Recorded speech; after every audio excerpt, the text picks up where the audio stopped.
So that's it. Barry Bonds doesn't make the Hall of Fame, and as a result, no player from Pittsburgh or who's even associated peripherally with Pittsburgh will ever make it to Cooperstown again. Do I have that right? Good morning to you. Good Thursday morning. I'm Dejan Kovacevic of DK Pittsburgh Sports. This is Daily Shot of Pirates. Comes your way bright and early every weekday. If you're into football and or hockey, I also offer up daily shots of Steelers and Penguins where you found this. It's not lost on me at all that Bonds was what he was while with the Pirates. The fact that he cheated afterward and ruined his own legacy, not something that others did for him, he did that quite well on his own. But while he was with the Pirates, he was an MVP. He was the best player in baseball while he was here, before he cheated. And he was part of getting 3 different Pirates teams into the playoffs, into the National League Championship Series. Now, he didn't do anything once the playoffs started, as we'll all recall, either at the plate or in the field, but he was part of getting those teams there. And of course, if he hadn't cheated, he'd already be in the Hall. He most definitely would have had my vote. In fact, if there was no character clause, he would have had my vote. And enthusiastically at that. But yeah, I'm not going to lie. I look over this ballot intensely every year that it comes. And each time, there are fewer and fewer players with any kind of connections to the Pirates. And it's unsettling. I would think it would be unsettling to any baseball fan to see the number of franchises in general that are left out of this conversation anymore because of baseball's obscenely imbalanced economics. But that's where it's going to go. That's where it's going to go. You're going to see in years to come ballots that are comprised almost entirely of Dodgers, Yankees, Red Sox, Angels, and so forth. And that'll be it. There's going to be the occasional, and he's the example I keep using all the time, Joey Votto, because he stays with one team and develops such roots with that franchise, with that city, that it becomes part of his legacy. But for the most part, the Vottos aren't going to stay put. They're going to go to the highest bidder, and the highest bidders won't be in Cincinnati, Milwaukee, Miami, St. Petersburg, or Pittsburgh. They just won't. The Rays actually provide the most compelling example. The Rays are going to have generational talent, probably in the plural, pass through their system and pass through their major league lineup and then get moved on after 2 or 3 years. The whole Blake Snell thing, not even getting that close to winning a World Series changed anything about how the Rays operate.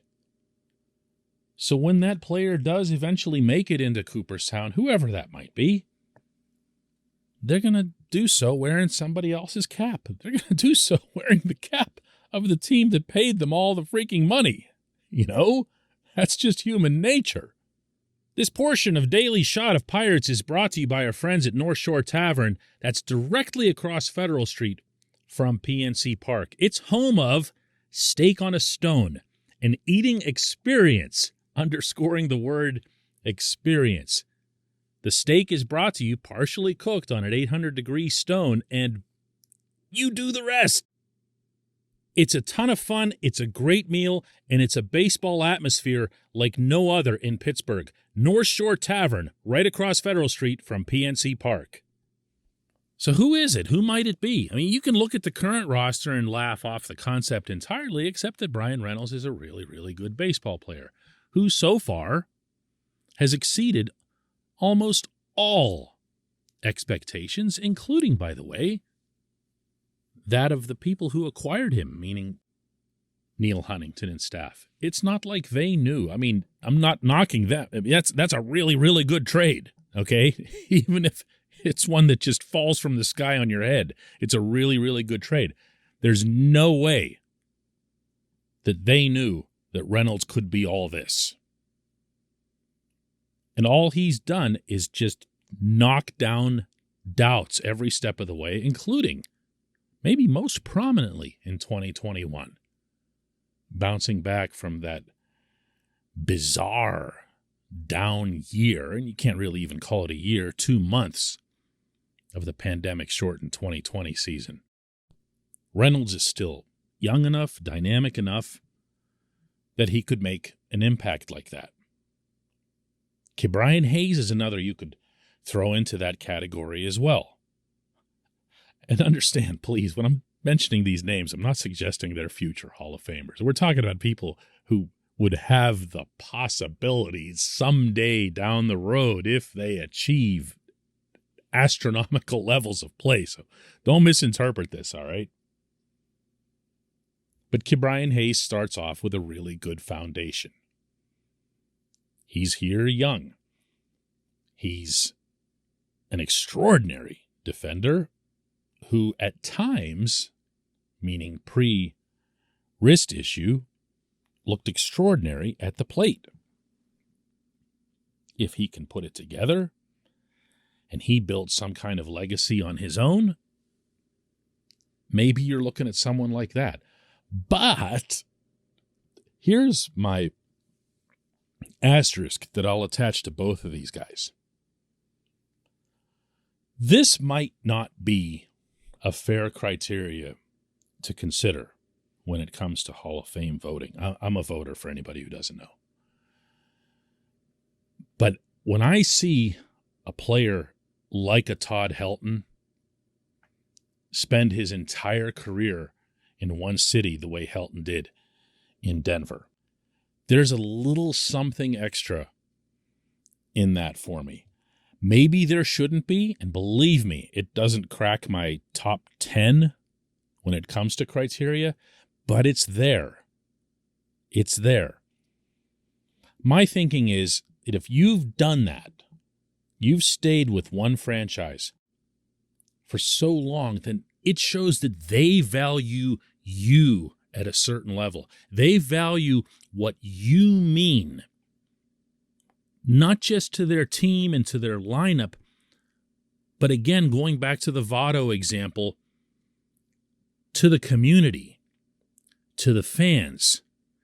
That in and of itself can become a claim to fame. Culling that word right out of the term Hall of Fame. Joey Votto is a bigger institution within Cincinnati than he is to the baseball world. And that's okay. That's actually pretty cool. He's conducted himself in a certain way for a very long period of time. He's done it in one place where they know every single thing about him. And he checks all the boxes in that regard. And it makes me kind of wonder, to be honest with you, what would have happened had Andrew McCutchen spent his entire career in Pittsburgh. Think about that for a second. Heaven knows I'm not advocating a reversal of the trade. Reynolds coming here from the San Francisco system for Kutch is one of the few very, very bright spots on the Huntington record when it comes to trades. Nobody in their right mind, not Kutch himself, would say, yeah, let's have a do-over there. But for the purposes of this discussion, had Kutch stayed in Pittsburgh and his legacy becomes that he's the face of the Pirates, the face of the franchise for an extended period. He was the guy who helped usher the Pirates out of the 20-plus years of darkness into the blackout game, which, by the way, was the name that he came up with, that he was the one who stood in center field and raised both his arms and stared up to the heavens after the Pirates broke that 20-year losing streak,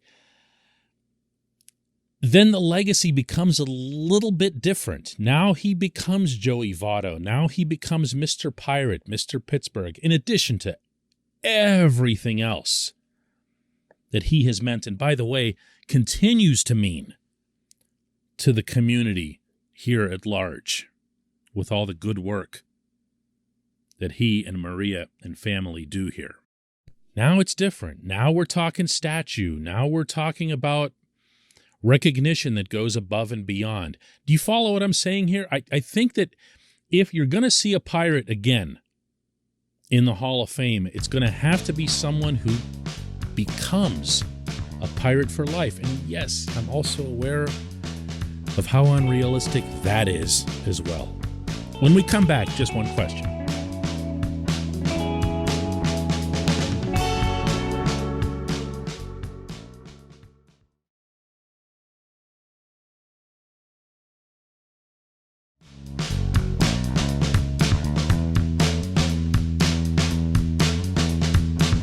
Welcome back. Today's J1Q comes from Mike Nolder, who asks, DK, I like Cole Tucker, and I like him at second base.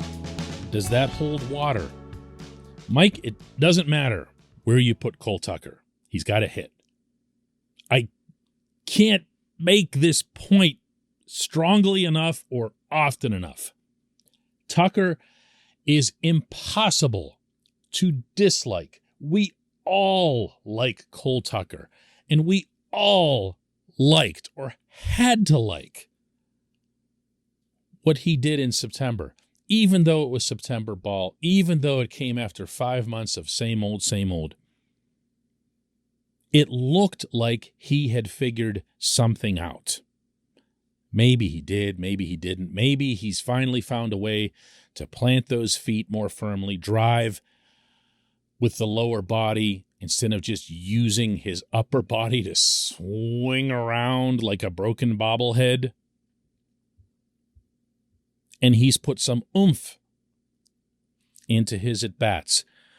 The most encouraging thing that Tucker did in that month wasn't the yippee and hooray moments and the walk-offs where you see him bouncing around and getting doused with water, or someone's dousing him with water. That's what we remember, okay?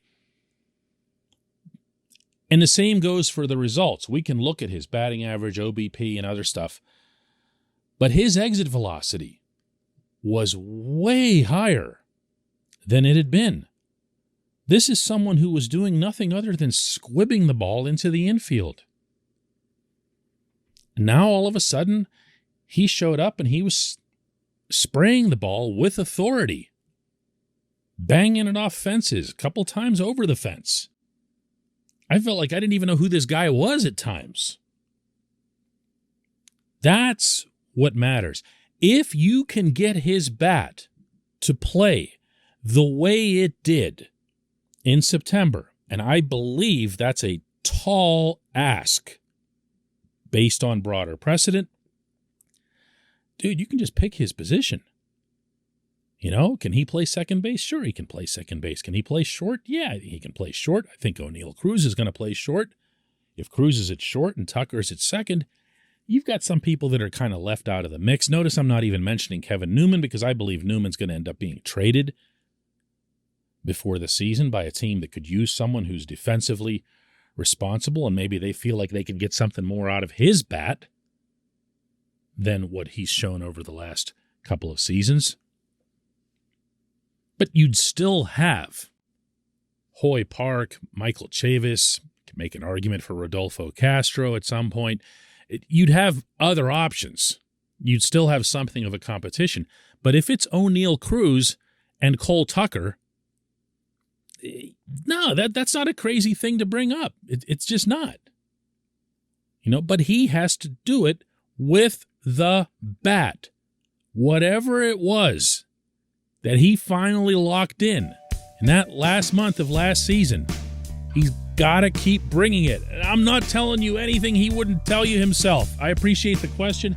I appreciate everybody listening to Daily Shot of Pirates. We will do another one tomorrow.